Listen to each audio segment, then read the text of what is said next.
அவருக்கு மாற்று சிந்தனை வந்தா ஒரு அரசியலை விதைக்கிறார் அண்ணன் சீமான் அவர்கள். அப்ப திமுக அப்படிங்கிற ஒரு அரசியல் கட்சி ஒரு 10 கட்சி கூட்டணியில வருது.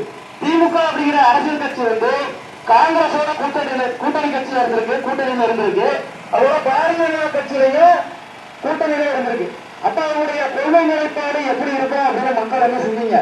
1999 திமுக பாரதிய ஜனதா கட்சியோட கூட்டணியில இருந்திருக்காங்க. அதோட அதிமுக அப்படிங்கிற அரசியல் கட்சி பாஜகவோட கூட்டணியில இருந்திருக்கு. இப்படி அரசியல் கட்சியில அதிகாரத்தை பிடிக்கணும், மக்களுடைய வாக்குகளை பெறணும்னா எந்த எல்லைக்கும் போவாங்க. அவங்களுக்கு கூட்டணி பற்றி எல்லாம் கவலைப்பட மாட்டாங்க, மக்களை பற்றி கவலைப்பட மாட்டாங்க, அவருக்கு கொள்கை கோட்பாடே இருக்காது. இப்ப திமுக அப்படிங்கிற அரசியல் கட்சி இந்த சட்டமன்ற தேர்தலுக்கு 500,000 பணம் கொடுப்பாங்க அப்படிங்கிறது எல்லாருக்கும் தெரியும்.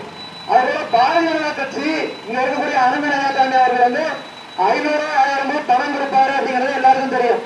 என்ன காரணம் அப்படின்னா அவரோட தம்பி இதற்கு முன்னாடி மனோகரன் அவர்களும் அதிமுக வேட்பாளர் நின்று வெற்றி பெற்றிருக்காங்க. இந்த தொகுதியில சட்டமன்ற உறுப்பினரா அவரும் 500,000 பணத்தை கொடுத்துதான் வேட்பாளரை ஜெயிச்சாங்க. காமராஜரை பற்றி இழிவு பேசுறாங்க. சிவகாசியில கள்ளநோட்டு அடிச்சது காமராஜர் ஆட்சியில தான். இங்க இருக்கக்கூடியவங்க எல்லாருமே ஊழல் பண்ணாங்க காமராஜர் ஆட்சியில முக்தார் அப்படிங்கிறவரு பேசுறாரு.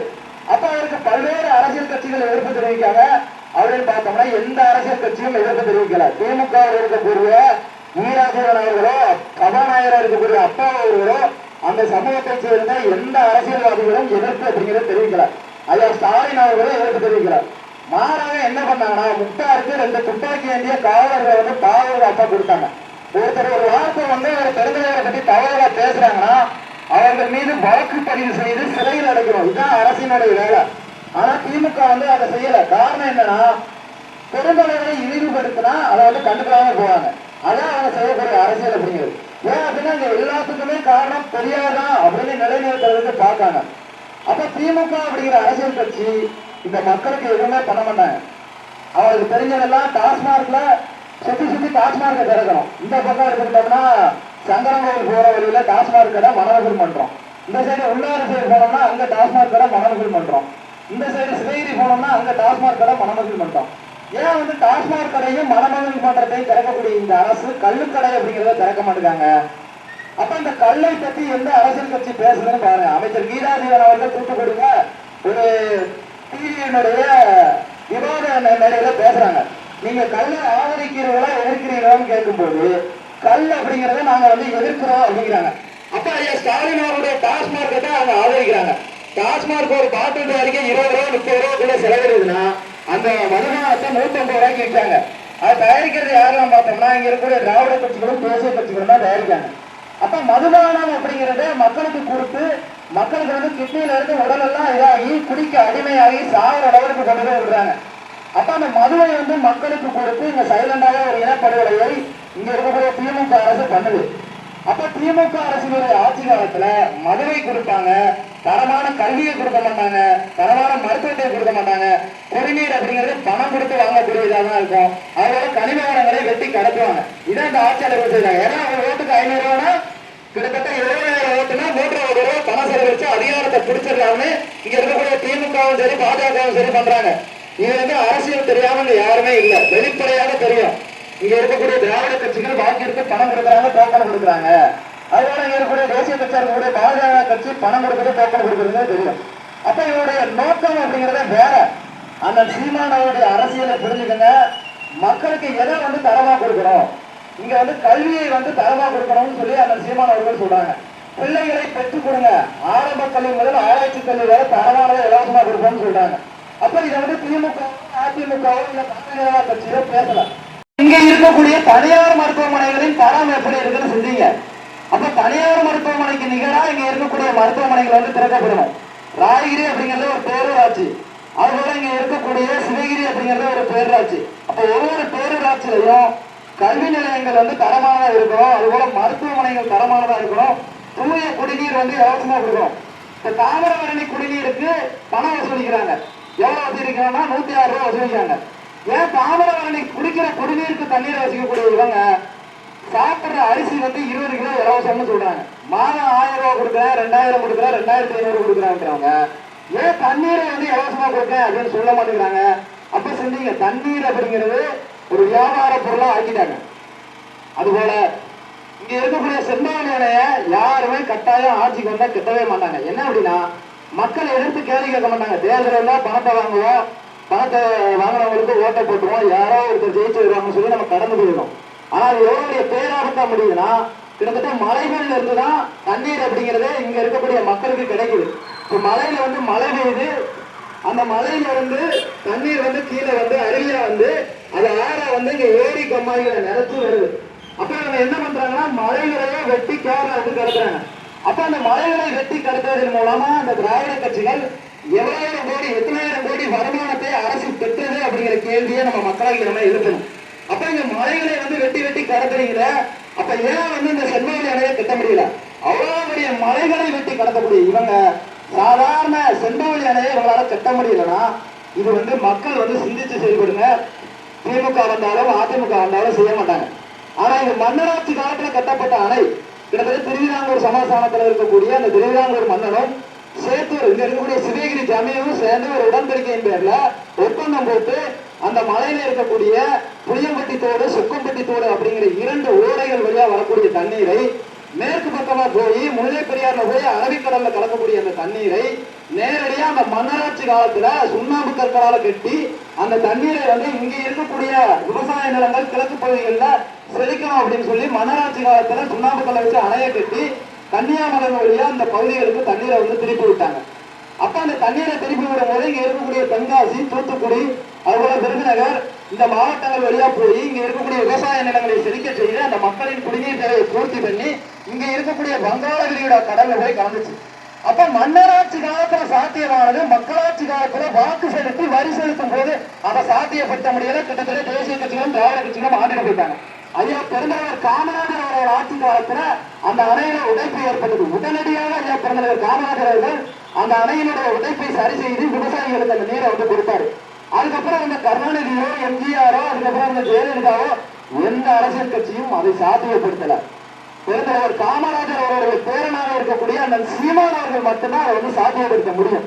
ஏன்னா எங்களுடைய சின்னமே விவசாயியா இருக்கு. நீங்க வாக்குப்பட்டியில திமுகவுக்குன்னா ஸ்டாலின் முகம் இருக்கான்னு தேடணும், அந்த மாதிரி பாஜகவுக்குன்னா மோடி முகம் இருக்கான்னு தேடணும். ஆனா எங்க அண்ணன் சீமான் அவர்கள் எந்த ஒரு அரசியல் கட்சியோட கூட்டணி இல்லாம தனித்து நின்று தனித்து எல்லா தேர்தலையும் சந்திச்சு கிட்டத்தட்ட ஒரு மேடைகளையும் அவருடைய தொண்டை புண்ணாகிற அளவுக்கு மக்களை அரசியல் படுத்தி மக்களுக்கு அரசியல் என்னன்னு சொல்லி இப்ப அங்கீகரிக்கப்பட்ட கட்சியாக மாறி வாக்கு சட்டியில 2வது சின்னமா அந்த சீமானவருடைய முகமே இருக்கும், ஏறி ஏந்திய விவசாய சின்னமா இருக்கும். அந்த சின்னத்துல மக்கள் உங்களுடைய வாக்குகளை செலுத்துங்க. இப்ப திமுகவுக்கு போட்டா திமுக வேட்பாளர் வெற்றி பெறுவாரு. அவர் சுத்தி டாஸ்மார்க் திறப்பாரு, சுத்தி இது பண்ணுவாரு, சுத்தி டாஸ்மார்க்கையும் மன்றங்களையும் திறப்பாரு. கல்லுக்கடையை திறக்க மாட்டாரு. இங்க இருக்கக்கூடிய பனை மரங்கள் எல்லாம் வீணா போகும். பதநீரும் இறக்க முடியாது, கல்லும் இறக்க முடியாது. பனை மரங்கள் கட்டளை தவறு செல்லக்கூடிய பனை மரத்தை கருசாக்கி செங்கல் சூளைக்கு வெட்டி கடத்தக்கூடிய சூழலுக்கு கொடுத்துருவாங்க. ஏன்னா கல்லை திறந்தாங்கன்னா கல்லு குடிச்சவங்க யாருமே சாக மாட்டாங்க. தினமும் கல்லு குடிச்சா கூட அவருடைய உடல் ஆரோக்கியமா இருக்கும். கிட்னியா உடல்ல எந்த விதமான பாதிப்பு வராது. ஆண்களும் கல்லு குடிக்கலாம், பெண்களும் கல்லு குடிக்கலாம், குழந்தைகளும் குடிக்கலாம். இதை எடுத்துக்கிட்டா பக்கத்துல கேரளாவில கல் இருக்கு. கேரளாவில் என்ன பண்றாங்கன்னா பனையேறக்கூடிய ஒரு தொழிலாளிக்கு ஒரு லைசன்ஸ் கொடுத்துருவாங்க. இவர் பனையேறுவதற்கு இவருக்கு அனுமதி கொடுத்தாச்சு. பனையேறது அப்படிங்கிறது சாதாரணமான தொழில் கிடையாது. கிட்டத்தட்ட அவருடைய கால்களும் உடல்களும் வலிமை இருந்தால் மட்டும்தான் பனைமரத்தில் ஏற முடியும். அப்ப அந்த பனைமர தொழிலை இந்த திராவிட கட்சிகளும் தேசிய கட்சிகளும் எந்த அளவுக்கு ஆகியிருக்குன்னு சிந்திங்க. ஏன் 10,000 ரூபாய் 10 பாட்டில் விட்டுட்டு பணம் சம்பாதிட்டு போக மாட்டேன் தெரியாமலா இருக்கா? ஒரு பாட்டில் விட்டா 50 ரூபா, 10 பாட்டில் விட்டா 500 ரூபா, 20 பாட்டில் விட்டா 1000 ரூபாய் சம்பாதிச்சா வீட்டுல படுத்துட்டு கிடந்துடலாங்க. அப்ப சாராயம் விற்கிறதா இந்த அரசு ஊக்குவிக்க தவிர இங்க பனையேறுகளுக்கான இது எதுவுமே பண்றதில்லை. அப்ப பனையேறுகளுக்கு அண்ணன் சீமானவர்கள் என்ன பண்றாங்கன்னா பனையேறுவது அப்படிங்கிறது தேசத்துல குற்றம் இல்லடா, பனையேறுவது அப்படிங்கிறது தமிழர்களுடைய மரபு உள்ளது. கிட்டத்தட்ட ஒரு பனைமரத்தை எடுத்துக்கிட்டோம் அப்படின்னா குழந்தைகளுடைய பிறப்பு முதல் இறப்பு வரை அந்த பனைமரம் பூர்த்தி செய்யும். தேசிய தலைவர் பிரபாகரன் அவர்கள் இலங்கையில சொல்றாங்க, உங்களை எதிர்த்து 22 நாடுகள் போராட்டம் பண்றாங்க, வல்லாதிக்க நாடுகள் போராடுது, நீங்க வெறும் 25,000 வீரர்களை வச்சு எப்படி நீங்க போரிட்டு சண்டை பிடிப்பீங்கன்னு கேட்கும்போது தலைவர் பிரபாகரன் சொன்ன வார்த்தை என்னன்னா, என்கிட்ட என்னோட நாட்டுல பனைமரம் இருக்கு, பனைமரத்தை வச்சு நான் உயிர் உள்ள வர சண்டை பிடிப்பேன், அவங்களை 22 நாடுகளையும் துவம்சம் பண்ணுவேன் அப்படிங்கிறாரு. என்ன அடிப்படையில சொல்றாருன்னா, ஒரு பனைமரத்துல இருந்து பனைமரத்துல இருக்கக்கூடிய ஓலைகள் மூலமாகவும் அதுல கிடைக்கக்கூடிய மட்டைகள் மூலமாகவும் வீடு கட்டிடலாம். அப்ப ஒரு வீடு கட்டுறதுக்கு தேவையான இந்த இதை வந்து பூர்த்தி பண்ணிடுது. அடுத்ததுல இருந்து கிடைக்கக்கூடிய பதநீர்ல இருந்து கிடைக்கக்கூடிய கருப்பட்டி. அப்ப கருப்பட்டியை வச்சு நம்ம வந்து தொழில் பண்ணோம்னா அந்த எல்லாத்தையும் பூர்த்தி பண்ணிடும். அதுபோல பதநீர். அது மட்டும் இல்லாம அந்த நொங்கு இருக்கு இல்லையா, நொங்கு வந்து பயன்படுத்தலாம், உணவா பயன்படுத்தலாம். அதுக்கடுத்து இருக்கக்கூடிய பனம்பழத்தை வந்து பனஞ்சாறு தயாரிக்கலாம். அதை வந்து ஏற்றுமதி பண்ணலாம் பாட்டில்கள்ல அடைச்சு. அதுபோல அந்த பனம்பழம் கீழே விழுந்துச்சுன்னா அதை கொண்டு போய் நிலத்துல பதிச்சு வச்சோம்னா அது கிழங்காயிடும். அந்த கிழங்க அப்படியே கிழங்கா சாப்பிடலாம். காய வச்சு அதை தூளாக்கி பவுடர் ஆக்கி அதையே உணவாக பயன்படுத்தலாம். அப்போ ஒரு மனிதனுடைய அடிப்படை தேவை எல்லாத்தையும் பூர்த்தி பண்றது பனைமரம். அதனாலதான் எங்க அண்ணன் சீமான் என்ன சொன்னாங்கன்னா, இங்க இருக்கக்கூடிய திராவிட கட்சிகள் டாஸ்மார்க்கையும் மணமகள் மட்டத்தையும் திறப்போம்னு சொல்லும் போது எங்க அண்ணன் சீமான் அவர்கள் சொல்றாங்க, கல்லை திறப்போம், கல்லுக்கடையை திறப்போம்னு சொல்றாரு. அதுக்கு சாட்சியா ஸ்டாலின் வந்து பணமரம் ஏறல, ஐயா மோடி பணமரம் ஏறல, எடப்பாடி பணமரம் ஏறல. எங்க அண்ணன் சீமான் எவன வழக்கு போட்டு பாடுற எவனா இருந்தாலும் பாடுற காவல்துறை, ஸ்டாலினுடைய அதிகாரத்தில் இருக்கக்கூடிய காவல்துறை நேரடியா வந்து நம்ம இந்த கைது பண்ணி பாடுறான்னு சொல்லி பனைமரத்துல ஏறி கல்லை இறக்கி காட்டினாரு எங்க அண்ணன் சீமான் அவர்கள். கல் அப்படிங்கிறது இந்திய அரசியலமைப்பு சட்டத்தின்படி உணவு பொருள் இருக்கு. அது வந்து மதுவினுடைய பட்டியலே கிடையாது அப்படிங்கிறதா உண்மை. அப்ப இங்க டாஸ்மார்க்கை மோதிரமா உடைச்சிட்டு கல்லை வந்து கொண்டு வருவான். அப்ப கல்லுல வந்து நீங்க வந்து போதை மாத்திரை போட்டுருவீங்க, போதைப்படியை போட்டுருவீங்க, மக்களை கொட்டுருவீங்க அப்படின்னா டாஸ்மார்க்ல வந்து தெரியாம வந்து விற்கும் போது உள்ள வந்து போதை மாத்திரைய இங்க இருக்கக்கூடிய பார்கள் எல்லாம் போட்டு மக்களுக்கு விட்டு கொண்டுகிட்டு இருக்காங்க. அதெல்லாம் உங்களுக்கு கணக்கு தெரியலையா? பக்கத்தில் இருக்கக்கூடிய கேரளா, ஆந்திரா, கர்நாடகா, பாண்டிச்சேரி எல்லா மாநிலங்களிலும் கல் அப்படிங்கிறது விற்பனை பண்றாங்க. முறையாக பனையேரிகளிடமிருந்து கல்லை வந்து பாலை எப்படி பால் பீச்சி வந்த உடனே இங்க வந்து வாங்கிட்டு போறாங்களோ அது மாதிரி பனையேரிகள் வந்து அந்த கல்லை வந்து தூய பணப்பாலை வந்து இறக்கி கொண்டு வந்து கொடுப்பாங்க. அதை வந்து அரசு வந்து பரிசோதனை பண்ற அதிகாரிகள் வந்து அதை பரிசோதனை பண்ணி அதை வந்து பாட்டில்கள்ல அடைச்சி இங்க இருக்க மக்களுக்கு வந்து கல்லுக்கடை திறந்து அந்தந்த பகுதிகளில் விநியோகம் பண்ணுவாங்க. அதுல கலப்படம் பண்ணா சிறை தண்டனை, மிகப்பெரிய தண்டனை விதிக்கப்படும், நிரந்தரமா அவங்களுடைய லைசன்ஸை துண்டிச்சிருவாங்க. அப்ப எல்லாவற்றிற்குமே நாம் தமிழர் ஆட்சி காலத்துல வந்து மாற்று அப்படிங்கிறது வச்சிருக்காங்க. எந்த அரசியல் கட்சியும் பேசாது, தோற்கிற கட்சின்னு நினைச்ச மக்கள் தான் திரும்ப திரும்ப அந்த சீமான் அவர்களுக்கு வாக்கு செலுத்தி கிட்டத்தட்ட 36 லட்சம் வாக்குகளுக்கு மேல பெற்று 8.22% வாக்குகளை பெற்று இப்ப அங்கீகரிக்கப்பட்ட கட்சியா இந்திய தேர்தல் ஆணையத்தின் 3வது பெரிய கட்சி தமிழ்நாட்டில் நாம் தமிழர் கட்சி தான். திமுக தனியா நின்னா நாம் தமிழர் கட்சி தான் ஜெயிக்கும், அதிமுக தனியா நின்னா நாம் தமிழர் கட்சி தான் ஜெயிக்கும், பாஜக தனியா நின்னா நாம் தமிழர் கட்சி தான் ஜெயிக்கும். ஏன் சொல்றேன்னா போன 2024 நாடாளுமன்ற தேர்தலில் நாம் தமிழர் கட்சி 24,000 வாக்குகளுக்கு மேல வாங்கியிருக்கு. ஆனா திமுக 10 கட்சி கூட்டணி, அதிமுக 10 கட்சி கூட்டணி, பிஜேபி 10 கட்சி கூட்டணி. அப்ப தனியா நின்னாங்கன்னா நாம் தமிழர் கட்சி தான் வென்ற அதிகாரத்தை பிடிக்கும். அப்ப எங்க அண்ணன் சீமான் அவர்கள் இந்த திராவிட கட்சிகளோடும் தேசிய கட்சிகளோடும் கூட்டணி கிடையாது. காங்கிரஸ் அப்படிங்கிறது பக்கத்துல இருக்கக்கூடிய இலங்கையில இந்த ஒரே மொழி பேசக்கூடிய தமிழர்களை ஒன்று குவித்த ஒரு கட்சி. அப்ப அது வந்து இன துரோகி அவன் வந்து. அப்ப இன பகைவன் அப்படிங்கிறது காங்கிரஸ். பாரதிய ஜனதா கட்சி அப்படிங்கிறது இங்க இருக்கக்கூடிய இயற்கை வளத்தை சுரண்டி கொடுத்த கட்சிகள். அப்ப அது வந்து மனித குலத்தினுடைய எதிரி அப்படின்னு எங்க அண்ணன் சீமான் அவர்கள் வந்து சொல்றாங்க. அப்ப பனைத்தொழிலை பாதுகாக்கணும், கல் இறக்கிறது அப்படிங்கிறத அனுமதிக்கணும். அப்ப மக்கள் வந்து இந்த மதினால இறக்க மாட்டாங்க, பனை தொழிலினுடைய இது வந்து மேம்படும். இங்க இருக்கக்கூடிய எந்த மக்களும் குடித்து சாக மாட்டாங்க. தமிழ்நாட்டுல குறிப்பா இங்க வந்து ஒருவர் வீட்டிலையும் குடிக்க அடிமையானவர்கள் இருப்பாங்க. அவருடைய நோக்கம் என்னன்னு புரிஞ்சுக்கங்க. மனித உழைப்பை வந்து இந்த தேசிய கட்சிகளும் திராவிட கட்சிகளும் வீணடிக்கின்றன. இப்போ ஒரு வீட்டுல வந்து ஒரு கணவன் குடிக்கிறான்னா அந்த குடும்பத்தினுடைய பொருளாதாரம் இல்லாம போயிடும். ஒரு முறை குடிச்சிட்டாங்கன்னா திரும்ப வந்து சாகர வரை அந்த மதுபானத்தை குடிச்சுக்கிட்டே தான் இருப்பாங்க. நீங்க குடிக்கிறவங்க கேட்டு பாருங்க, ஏன் அவங்களால குடிய நிறுத்த முடியலன்னு கேட்டா, இல்லப்பா என்னமோ தெரியல, எனக்கு அதை குடிச்சது வந்து திரும்ப திரும்ப திரும்ப திரும்ப குடிக்கணும் தோணுது. காலையில குடிச்சா மதியம் குடிக்கணும்னு தோணுது, மதியம் குடிச்சா நைட்டு குடிக்கணும் தோணுது, வீட்டுல ஏதாவது விட்டாலும் குடிக்கணும் தோணுதுப்பாங்க. ஏன்னா அந்த போதை பொருட்களை உள்ள கலந்துருக்காங்க அந்த மதுபாட்டில் உள்ள. அப்ப டாஸ்மாக் கடையில குடிக்கிறத குடிச்சா அதான் நடக்கும். அப்ப பனைமரத்தில் இருக்கக்கூடிய கல்லை மக்களுக்கு குடித்தா இங்க யாருக்குமே எந்தவித பாதிப்புமே ஏற்படாது. அப்ப கல்லை வந்து மக்களுக்கு கொடுக்கணும்னு சீமான் என்ன சொல்றாங்க. அதுபோல நீங்க வந்து பிள்ளைகளை பெற்றுக் கொடுங்க, கல்விக்கு இங்க யாரும் கடனாளியாக கூடாது. தமிழ்நாட்டுல என் குழந்தைய படிக்க வைக்கிறதுக்கு இடத்தை விட்டேன் வீடை விட்டேன் இருக்கக்கூடாது. ஆரம்ப கல்வி முதல் ஆராய்ச்சி கல்வி வரைக்கும் இலவசமா கொடுக்கணும்னு அண்ணன் சீமான் அவர்கள் வந்து சொல்றாங்க. அதுபோல மருத்துவம், ஒரு குடும்பத்துல என்ன பண்ணுவாங்கன்னா வருமானம் அன்றைய வருமானத்தை அவங்களுக்கு சாப்பிடுறதுக்குரிய பணத்துக்கே பெரிய விஷயமா இருக்கும். அப்படி இருக்கக்கூடிய சூழ்நிலையில திடீர்னு ஒரு நோய்வாய்ப்பட்டா அவங்களை போய் பெரிய மருத்துவமனையில சேர்க்கணும்னா 5 லட்சமா 10 லட்சமா கட்டணும்னா கட்டாய முடியாது. இதை கொடுக்க வேண்டியது அரசினுடைய கடமை. ஆனா அரசு வந்து தரமான மருத்துவத்தை கொடுக்காங்களா கொடுக்கல. அப்ப அந்த சீமான் அவர்கள் என்ன சொல்றாங்கன்னா, லட்சம் மருத்துவத்துல இருந்து 1 கோடியோ 2 கோடி டீ கடையில அவங்க வந்து அன்று முழுவதும் உழைத்த பணம், பெயிண்டரா இருந்து உழைத்து கொடுத்தவங்க பணம், கடைகள் வைத்து கொடுத்தவங்க பணம், பணையேறினவங்க கொடுத்த பணம், இப்படி வந்து உடல் உழைப்பை செலுத்தி உழைத்த மக்களினுடைய பணத்தை வச்சு இந்த அரசியலை வந்து மக்கள்கிட்ட வந்து விதைச்சுட்டு இருக்கோம். அதனாலதான் நாங்க வந்து மக்களை அரசியல் படுத்தணும்னு இருக்கிறோம். திமுகவுக்கு யாருமே பணம் கொடுக்க மாட்டாங்க, அதிமுகவுக்கு யாரும் பணம் கொடுக்க மாட்டாங்க, பாஜகவுக்கு யாரும் பணம் கொடுக்க மாட்டாங்க.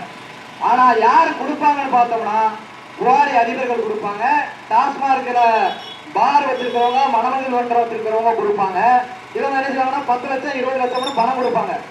ஆனா நாம் தமிழர் கட்சி அப்படி கிடையாது. அடித்தட்டு மக்கள் கொடுத்து சீமான் என்ன பேசுறாங்க அரசியல் அப்படின்னு சொல்லி Japan, America, Australia, Singapore, Malaysia இப்படி உலக நாடுகள் முழுவதும் ஒரு அரசியல் கட்சி இருக்குன்னா அது நாம் தமிழர் கட்சி மட்டும்தான்.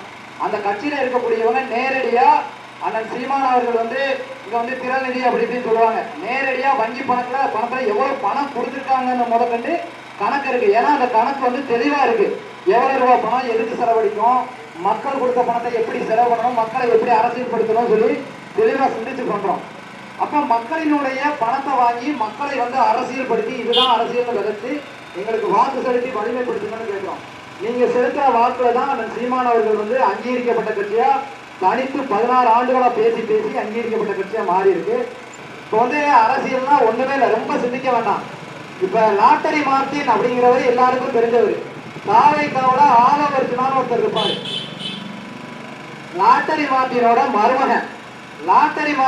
மருமகன் 2021 சட்டமன்ற தேர்தலில் திராவிட முன்னேற்ற கழகத்திற்கு 503 கோடி ரூபாய் நிதியா கொடுத்திருக்காங்க. லாட்டரி குரூப் 503 கோடினா பாத்துக்கங்க. ஒரு தொகுதிக்கு 5 கோடி செலவு பண்ணா கிட்டத்தட்ட எத்தனை தொகுதியை ஜெயிக்கலாம்? 100 தொகுதிக்கு 5 கோடி செலவு பண்ணா 100 தொகுதியை கைப்பற்றிடலாம். ஒரு ஓட்டுக்கு 500 ரூபாய் கொடுத்தா ஒரு தொகுதிக்கு 5 கோடி செலவு பண்ணா 500 கோடி லாட்டரி சம்பாதிக்கிறவங்க கொடுத்துருக்கான். தாவேக்காவோட நடிகர் விஜய் கட்சியில இருக்க ஆலவர்ஜுனாவோட மாமனார் பணம் கொடுத்திருக்காரு 500 கோடி. அப்ப 100 தொகுதியில ஜெயிக்கிறதுக்கு லாட்டரி மார்டின் வந்து பணம் கொடுத்திருக்காரு திமுகவுக்கு. அது மாதிரி பாரதிய ஜனதா கட்சிக்கு 1000 கோடி தேர்தல் நிதி வந்து லாட்டரி மார்டின் குடும்பம் கொடுத்திருக்கு. இப்ப லாட்டரி மார்டினோட மனைவி வந்து அதிமுகவுல வேட்பாளரா நிக்கிறாங்க. 1000 கோடி சொத்து இருக்குன்னு இருக்காங்க. அப்ப லாட்டரி மார்டின் இருக்காரு இல்லையா, அந்த லாட்டரி மார்டின் அவங்க தேர்தல் நிதியா அதிமுகவும் கொடுப்பாங்க. ஒரே கட்சி திமுகவுக்கும் கொடுக்க, அதிமுகவும் கொடுக்க, பாஜகவுக்கும் கொடுக்க. அப்ப இவங்க சட்டவிரோதமா செய்யக்கூடிய தொழிலுக்கு அவங்களுக்கு வந்து அதிகாரத்தை பிடிக்கணும். சட்டமன்ற உறுப்பினராகவும் பாராளுமன்ற உறுப்பினராகவும் இருந்தா மட்டும்தான் இங்க வந்து சட்டவிரோத தொழில்களை எளிமையா வந்து பண்ணலாம். இங்க இருக்கக்கூடிய காவல்துறையோ அமலாக்கத்துறையோ எந்த விதமான கேள்வியும் எழுப்ப முடியாது. அப்ப அதை தெளிவா புரிஞ்சு வச்சுக்கிட்டுதான் ஏன் 2000 கோடி 3000 கோடி பணம் சம்பாதிக்கிறவன் இங்க வயல்ல போய் கூலி வேலை பார்க்கறவங்களோட வழி வேதனை அவனுக்கு புரியுமானா புரியாது. அவன் வந்து நிதி 500 கோடி 1000 கோடி செலவழிப்பான். இந்த தாவேக்கா அப்படிங்கிற அரசியல் கட்சினா எப்படி உருவாச்சு அப்படிங்கறத சிந்திங்க. ஒரு நடிகர் வந்து ஒரு அரசியல் கட்சியை தொடங்குறாரு அப்படின்னா அந்த அரசியல் கட்சியில யார் யாரெல்லாம் போய் சேர்றாங்கன்னு சிந்திங்க. மக்களின் மீது அக்கறை இருக்கிறவங்க ஒரு சிலர் சேரலாம், சொற்ப அளவுல 2-3 பேர் போய் சேருவாங்க. அவர்களும் பணத்தை செலவழித்து ஏமாற்றப்படுவாங்க. ஆனா அங்க அதிகாரத்துல இருக்கிற யாரெல்லாம் பார்த்தா லாட்டரி மார்டின் மருமகன். திமுகவில் 2021 வந்து நாங்க வந்து தேர்தலில் வந்து திமுகவுக்கு வாக்கு கேட்டு நாங்க இது பண்ணல, தேர்தல் நிதி 500 கோடி கொடுத்தோமேனு லாட்டரி மாற்றி கொடுத்துருக்கோம். உங்களுக்கு வந்து இதே இல்லையா? நடிகர் விஜய் வந்து கருப்பு சிவப்பு சைக்கிள்ல போய் திமுகவுக்கு 2021 ஓட்டு கேட்டாரு. உங்களுக்கு வந்து உணர்வே இல்லையா? அது மட்டும் இல்லாம இதுக்கு முன்னாடி எங்க நடிகர் விஜய் வந்து கருணாநிதிக்கு வந்து நாங்க செலவு வைப்போம்னு சொன்னாரு. அதை பத்தி வந்து யாருமே சிந்திக்கலையா? அப்ப கருணாநிதிக்கு செலவு வைப்பாங்க, கருணாநிதியோட குடும்பத்துக்கு ஓட்டு கேட்பாங்க, 2021 வரைக்கும் கேட்பாங்க. 21 முடிஞ்ச உடனே நாங்க வந்து தனி கட்சி அதிமுக, திமுக, பாஜக, RSS இதுல இருக்கவங்க சேர்ந்துதான் அதிகாரத்துல இருக்கவங்க தான் அங்க தலைமையில இருக்காங்க. காங்கிரஸ்ல இருக்கிறவங்க தான் அங்க இருக்கக்கூடிய தாவேக்காவில வந்து அதிகாரத்துல இருக்காங்க. இப்ப அஜிதா அக்னல் ஒருத்தவங்க தூத்துக்குடிக்காரங்க கிட்டத்தட்ட மக்கள் இயக்கத்துல இருந்து பணியாற்றி கிட்டத்தட்ட 1 கோடி ரூபாய்க்கு மேல செலவு பண்ணிட்டு விஜயை பார்க்கும்போது என்ன பண்ணாங்கன்னா அவங்க வந்து உண்ணாவிரதம் இருக்காங்க, விஜய் வந்து சந்திக்கல. அது போல என்ன அப்படின்னா உண்ணாவிரதம் இருக்காங்க, சந்திக்கல. வெளியில வாராரு கார்ல, முன்னாடி போய் அண்ணன் அண்ணன்னு போகும்போது காரை ஏற்றி தள்ளிக்கிட்டே போறாங்க. ஒரு பெண் வந்து கீழே விழுந்தாவே தூக்கி விடுவோம், ஐயா பாவம்னு. விழுத மாதிரி போனாலே தூக்கி விடுவோம், காரை வச்சு தள்ளி விட்டுக்கிட்டே போறாங்க. அப்ப ஒரு பெண்ணை மதிக்கக்கூடிய ஒரு அரசியல் தலைவர் லட்சணமா இது. அப்ப சொன்னீங்க அந்த அரசியல் கட்சி வந்து எப்படி இருக்குங்கிறத சிந்திச்சுக்கங்க. 234 சட்டமன்ற தொகுதினா அந்த சட்டமன்ற தொகுதியில 150 பேர் திமுகவுல, அதிமுகவுல, பாஜகவுல, RSSல இருந்து வந்தவங்க தான் அந்த அரசியல் கட்சியில சேர்ந்திருக்காங்க. அப்ப அதுக்கு உதாரணமா எடுத்துக்கிட்டோம்னா நம்ம சட்டமன்ற தொகுதியில ஐயா மனோகரன் அவர்கள் அதிமுகவில் இருந்தாங்க, இப்ப தாவேக்காவில போய் சேர்ந்திருக்காங்க. இப்ப தம்பிக்கு வந்து சீட்டு கொடுத்துருவோம் தாவேக்காவில, ஒரு பணத்தை செட்டில்மெண்ட் பண்ணுங்கன்னு தாவேக்கா தலைமை கேட்கு. அப்ப இவர் என்ன சொல்றாருன்னா, எங்க அண்ணன் பாஜகவுல ஆனந்த ஐயாச்சாமி வந்து இந்த வாசனூர் சட்டமன்ற தொகுதியில சீட்டு கிடைக்கிற மாதிரி இருக்காங்க. அப்ப நீங்க சங்கரன் கோயில நில்லுங்கன்னு சொல்றாங்க. சங்கரன் கோயில்ல வேண்டாம், அண்ணன் நிக்காரு, அதனால வேண்டாம், ஒரே குடும்பத்துல நிறைய பணம் செலவு முடியாதுன்னு சொல்றாங்க. அப்ப ஆனந்தன் ஐயாச்சாமி நிக்கிறாரு, இங்க பூரா தென்காசி பூரா ஆனந்தன் ஐயாச்சாமி யாரோ பண்ணாரு, இதை பண்ணாரு, எதுவுமே பண்ணல. ஒரு அதிகாரத்துல பிரதம அமைச்சரா ஐயா மோடி இருக்காரு, நீங்க மோடியோட நெருக்கமா இருக்கிறீங்க, அண்ணாமலையோட நெருக்கமா இருக்கிறீங்க அப்படின்னா இப்ப 10 ஆண்டுகளுக்கு மேல அவங்க இருக்காங்க. அப்ப நேரடியா போய் அங்க பாராளுமன்றத்துல போய் நீங்க அப்ப மக்கள் நல்லா சிந்திச்சுக்கங்க. ஒரு சட்டமன்ற தொகுதிக்கு 5 கோடி ரூபாய் செலவு பண்றாங்க. அப்ப சட்டமன்ற தொகுதியினுடைய மாத சம்பளம், சட்டமன்ற உறுப்பினருடைய மாத சம்பளம் எவ்வளவு அப்படின்னு பார்த்தோம்னா 1,05,000 ரூபாய். ஆனா அந்த சட்டமன்ற உறுப்பினர் எவ்வளவு செலவு பண்றாங்கன்னா 5 கோடி செலவு பண்றாங்க. 5 கோடிங்கிறது நான் சொல்றது இன்னும் இதுல கூட்டணி கட்சியை எடுத்துக்கிட்டோம்னா திமுகவுக்கு வந்து கம்யூனிஸ்ட் இருக்கும், அதுபோல அவங்களுக்கு வந்து காங்கிரஸ் கட்சி கூட்டணியில் இருப்பாங்க, இது போல பல்வேறு அரசியல் கட்சிகள் கூட்டணியில் இருப்பாங்க. அது போல பாரதிய ஜனதா கட்சியில வேட்பாளராக இருக்கக்கூடிய ஆனந்தன் ஐயாச்சாமி அவர்கள் தாமரை சின்னத்துக்கு ஓட்டு போடுங்கன்னு சொல்லி கேட்கிறாங்க. அவர் என்ன எண்ணத்துல தாமரை கேட்கிறாரு அப்படின்னா, இதுக்கு முன்னாடி அவர் தம்பி மனோகரன் வந்து நம்ம வாசனூர் சட்டமன்ற தொகுதியில வேட்பாளராக இருந்து அதிமுக சார்பாக வெற்றி பெற்றாரு. இப்ப கொஞ்ச நாளைக்கு முன்னாடி தான் போய் அப்படியே போய் என்ன செஞ்சாருன்னா தாவைக்கார போய் சேர்ந்தாரு, நடிகர் விஜயனுடைய அரசியல் கட்சியில போய் சேர்ந்தாரு. இப்ப அண்ணனுக்கு சீட்டு கொடுத்ததுனால தம்பி வந்து எனக்கு சீட்டு வேண்டாம் அப்படிங்காரு. அப்ப சங்கரவம் இல்லாத இல்லைன்னா சங்கரவல்ல எனக்கு சீட்டு வேண்டாம், நான் என்ன 5 கோடி ரூபாய் பணம் செலவழிக்கிறதுக்கு நான் என்ன ஏமாளியா அப்படின்னு சொல்லி எங்க அண்ணனே நிக்கட்டும், நாங்க பணத்தை செலவு பண்றோம்னு சொல்லி செலவு பண்றாங்க. அப்ப இவங்க வந்து இவ்வளவு பணத்தை செலவு பண்ணாங்கன்னா எத்தனாயிரம் கோடி ஊழல் பண்ணுவாங்க அப்படிங்கிறத செஞ்சீங்க. அப்ப எல்லாரும் என்ன செஞ்சுப்போம்னா அரசியல்வாதிலாம் ஊழல் பண்ண தான் செய்வாங்க, கொடுக்குற 500 வாங்கிட்டு போயிடுவோம் அப்படின்னு நினைக்காதீங்க. ஏன் அப்படின்னா நீங்கள் செலுத்தக்கூடிய ஒவ்வொரு வாக்கும் நீங்க வந்து ஊழல்வாதிகளை வலிமைப்படுத்திக் கொண்டிருக்கிறீங்க. அப்ப உங்களுடைய வாக்குகளை யாருக்கு செலுத்தணும், அரசியல்லாம் என்ன, நீங்க வந்து அடுத்த தலைமுறையா இருக்கக்கூடிய 1 வயது 2 வயது குழந்தைகிட்ட நீங்க வளரும் போதே எங்க அம்மா பணம் வாங்கிட்டு ஓட்டு போட்டாங்க, எங்க அப்பா பணம் வாங்கிட்டு ஓட்டு போட்டாங்க, இதை திணிச்சீங்கன்னா வளர்ந்து வரும்போது அந்த குழந்தைகள் வந்து என்ன செய்யணும், பணம் வாங்கிட்டு தான் தேர்தலில் ஓட்டு போடணும், இல்ல நடிகன் பின்னாடி போய் ஓட்டு போடணும் அப்படிங்கிற மாதிரியான சூழ்நிலைக்கு வருவாங்க. அப்ப அரசியல்லாம் என்ன, நீங்கள் ஒவ்வொரு இதுக்குமே வரி அப்படிங்கறத செலுத்துறீங்க. உடுத்தக்கூடிய உடையில இருந்து பயன்படுத்தக்கூடிய வாகனங்கள்ல இருந்து எல்லாத்துக்குமே வரி செலுத்துறீங்க. கிட்டத்தட்ட 3% இருந்து 40% வரை அரசு வந்து வரி வாங்குது. 40% 1000 ரூபாய் நீங்க கொடுத்த ஒரு பொருளை வாங்கினீங்கன்னா 400 ரூபாய் வரி செலுத்துறீங்க. அதுபோல ஒரு பைக் 1 லட்சம் ரூபாய்க்கு வாங்கினீங்கன்னா 28% வரி. 28% 28,000 வரி கொடுக்குறீங்க. இந்த 500 ரூபாங்கிறது சாதாரணது. கிட்டத்தட்ட ஒரு வருஷத்துல ஒரு நாளைக்கு 8 ரூபானா கூட 1.5 வருஷத்துல காலியா போகும். அப்ப சிந்திச்சு எது மக்களுக்கு கிடைக்கணும். ஒரு வீட்டிலையும் பிள்ளைய படிக்க வச்சு கல்வி கடனாளி கட்டாயம் இருப்பாங்க. அவருடைய தந்தையை பார்த்தோம்னா விவசாயம் பண்றதுக்கு விவசாய கடனாளியா இருப்பாரு. வீட்டுல யாருக்காவது உடம்பு சரியில்லை, வயசானவங்களுக்கோ அப்பா அம்மாவுக்கோ குழந்தைகளுக்கோ உடம்பு சரியில்லைன்னா மருத்துவத்திற்கு கடன் வாங்கியிருப்பாங்க. இடத்தை விற்று அவங்க வந்து மருத்துவத்திற்கு கடன் வாங்கியிருப்பாங்க. அப்ப கல்வி கடனாளி இருப்பாங்க. அதுபோல அப்பா வந்து விவசாய கடனாளியா இருப்பாரு. அதுபோல மருத்துவத்திற்கு கடன் வாங்குவாங்க. மகளிருக்கும் சுய உதவி கடன் சொல்லி மகளிரையும் கடன் வாங்க வைப்பாங்க. அப்ப ஒரு அரசு மக்களை கடன் வாங்க வைக்குது. மாதம் 1000 ரூபாய் கொடுக்கறோம்னு திமுக சொல்லுது, 2000 ரூபாய் கொடுக்கணும்னு அதிமுக சொல்லுது. புதுசா வந்திருக்க நடிகர் விஜய் என்ன சொல்றாரு அப்படின்னா 2500 ரூபாய் பணம் கொடுக்கேங்க, தாலிக்கு தங்கம் கொடுக்க, உங்களுக்கு குழந்தை பிறந்தா மோதிரம் போடுதேன், இத்தனை போல தங்கம் தார அப்படிங்க. அப்ப இதெல்லாம் சொல்லக்கூடிய அந்த அரசியல்வாதியா இருக்கக்கூடிய திமுகவோ பாஜகவோ மற்ற அரசியல் கட்சிகளோ நம்ம தாமிரபரணி தண்ணீரை குடிக்கிறோம் இல்லையா, குடிக்கிற தண்ணீரை இலவசமா தாரோம் அப்படின்னு ஏதாவது ஒரு அரசியல் கட்சி சொல்லுதா? அண்ணன் சீமான் அவர்கள் மட்டும்தான் சொல்றாங்க தூய குடிநீர் இலவசமா எல்லா தரப்பு மக்களுக்கும் கிடைக்கணும்னு சொல்றாங்க. அப்ப ஒரு அரசு குடிநீரை கொடுக்காம ரேஷன் கடையில 20 கிலோ அரிசி இலவசம், நான் வந்து மாசம் 1000 கொடுக்க 2000 கொடுக்க, பணம் கொடுக்கிறேன், அரிசி கொடுக்கிறேன், அதுபோல மதுபான கடைகளை திறந்து டாஸ்மார்க் கொடுக்கிறேன்.